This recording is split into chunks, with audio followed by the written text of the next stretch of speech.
Ubuzima ni urugendo, si irushanwa. Ni inzira ndende yuzuyemo ibyishimo, amarira, gutsinda no gutsindwa. Hari igihe ubona byose byihuta, ugatekereza ko uri mu nzira nziza, ariko ugasanga byari amasomo agomba kukwigisha kwihangana.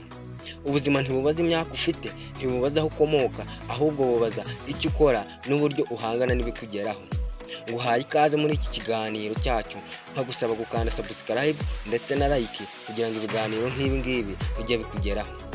Hari igihe uba wumva utagira amahirwe, nyamara icyo gihe uri mu isomo rikomeye cyane ryo gukura no kumenya uko isi ikora. Hari igihe ubuzima bukwereka abantu baguseka, abandi bakagusiga, abandi bakagutera umugongo, ariko ukwiye kumenya aya magambo. Buri muntu wese uva mu buzima bwawe afite impamvu. Bamwe baza bakwigisha urukundo, abandi baza bakwigisha kwihangana, abandi bakaza bakwigisha uko utazongera kugwa mu ikosa amwe n'amwe. Ubuzima bumeze nk'isomo ritagira amanota, kuko buri munsi uba wiga, ariko ntawe ugukorera test. Ni wowe ugomba kwigira ku byahise kugira ngo ejo hatazaba ikosa risubiwemo.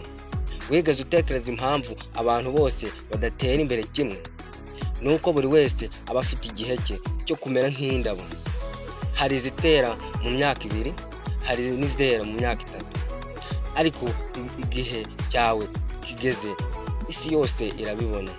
Niyo mpamvu ukwiriye kuba wihanganye, kuko nta ubiba ejo ngo asarure uwo munsi. Ubuzima buba bumeze nk'inzira y'imisozi. Hari aho uzamuka ukananirwa umunaniro, hari aho uzamuka ukabona byoroshye, ariko mu by'ukuri buri gihe cyose gifite isomo rikigishamo ikintu. Niba wigeze gutsindwa, ntibivuze ko uri gitsindwe. Gutsindwa rimwe ni intangiriro yo kumenya uburyo bushya bwo gutsinda. Kandi abantu benshi batsinze si uko bari abahanga cyane, ahubwo ni uko batigeze bareka kugerageza. Ubuzima buragusaba ibintu bibiri: kwemera no gukomera. Kwemera ibyo ushobora guhindura no gukomera ku byo ushoboye guhindura. Ibyo nibyo bitandukanya umuntu wicira isoni mu makosa ye n'uwigira ku makosa ye.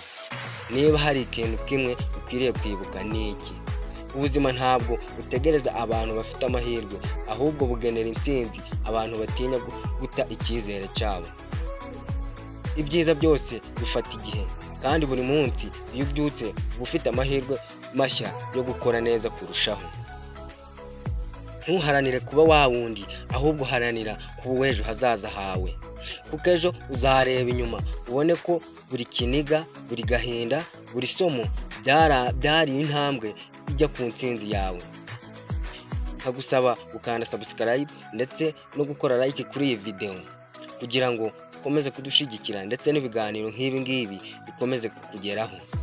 Ufite ikibazo cyangwa igitekerezo, andika muri comment kugira ngo ukomeze kudutera inkunga. Ndabashimiye.